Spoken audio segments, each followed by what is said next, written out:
This is the Insta360 Go 3, and I'm going to give you guys a few little test shots of it outside in the car and a little bit of the audio. Nothing crazy, just a few, standard settings, 1080p, 24 frames per second. Check it out.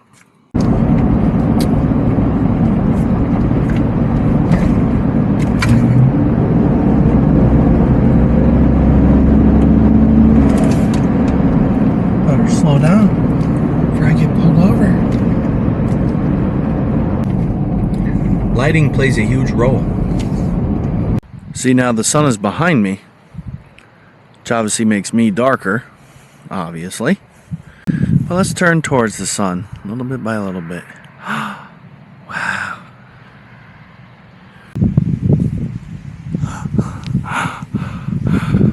There's a storm we're brewing.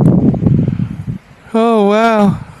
You can see that gray cloud behind me. Wow. Oh, I'm going to throw up.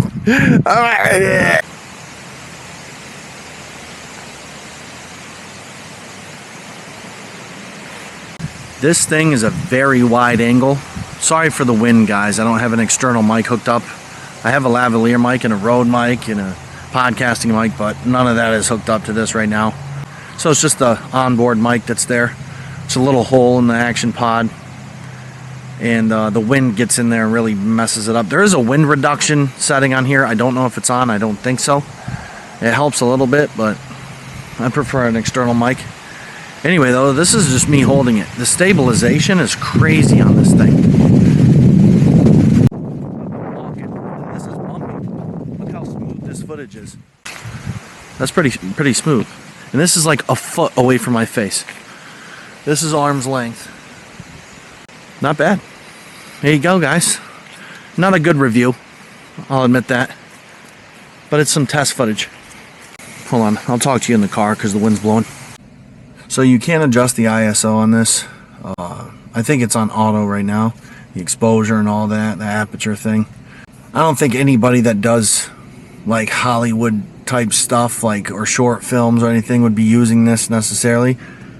But if you want to use this thing to vlog with, or in your daily whatever, this is a great camera. Very wide angle, so it covers a lot. The stabilization is great. I was just holding that by hand on the little tiny attachment thing that comes with it, like the little mount. I was just holding it while walking, and that is like super smooth. So this is good for YouTube or social media or whatever. And the picture's not that bad. Like I said, it's on the vivid picture profile. It does have a flat picture profile that you can color grade, add LUTs to, whatever. For this camera, though, I don't find that extremely important. But if you do and you want to do that stuff, you go ahead. The footage comes out pretty decent. And the audio's not horrible. I mean, it is a little loud, especially holding it. I'm literally holding it about a foot, maybe 13, 14 inches away from my face. So when I had the audio on the dash, or the camera on the dash, the audio did pick up a lot of my voice, and it was pretty loud. So sometimes I have to lower it when I edit the video. Just have to lower the volume so it's not so loud to everybody watching. Or you can talk lower like this, Put the camera a little further and talk a little lower, and people can hear you fine. Okay. Like I said, this isn't like a huge review on this, but I've had this camera for a while. I have used it. If you look at some of my videos, I have used this camera. It's very nice. Battery doesn't last as long as I wish, but it's an internal battery. It does charge up pretty quickly, though. It does last a while. You can definitely get through like an hour video, almost, depending on if you're recording in. I think it records like 2.7K. I always do just 1080p because who cares, And also I'm trying to save some storage. But it's very, very easy to use. Very easy to use. And it's like magnetic. The mounting is so easy. And really good camera. And really good camera. I would highly suggest it. No, they're not paying me to say this. I wish they were, but they're not. I don't have a big enough following on YouTube for them to pay me. to say anything. But I do like this camera. It's an honest review. And like I said, it's not a great review. I'm not going through all the settings. There's so many videos on YouTube about these cameras, these Insta cameras. So you don't really need me to do all that. But I will give you some test footage. And like right now I said 1080p, 24 frames per second. Just using the mic straight out of the box, like the mic straight out of the camera. And I have standard stabilization on. And it's on the vivid picture profile. That's it. And it comes out pretty decent. There are a couple other picture profiles. You know what? I'll actually show you real quick. This is standard. This is called Biking 1. I guess for riding on a bicycle or a motorcycle or whatever. This one is called Biking 2.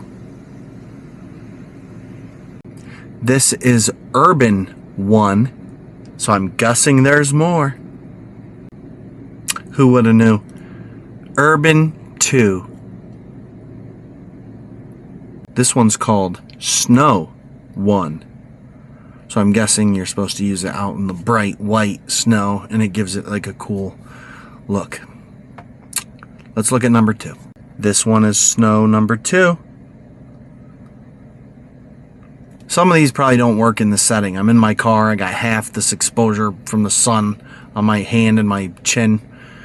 And it's dark in here. So outside, like, depending on the weather, probably would give you a way better idea. But this is Snow number 2. Let's keep going.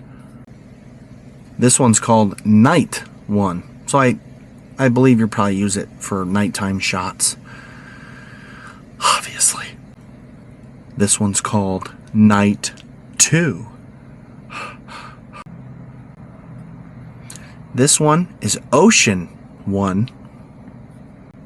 And this is Ocean 2. Like I said, a lot of these need to be in certain settings for them to look great. I'm in the same setting each time, so you're just seeing a little bit of a filter change, kind of. There's one more. The flat picture profile, which you can color grade and mess with yourself. Give you the best option as far as color information that you can change. And that is this one. How dull and flat and colorless am I? But this one's this is like almost like a log profile for a little action cam. There you go, guys. Thanks for watching.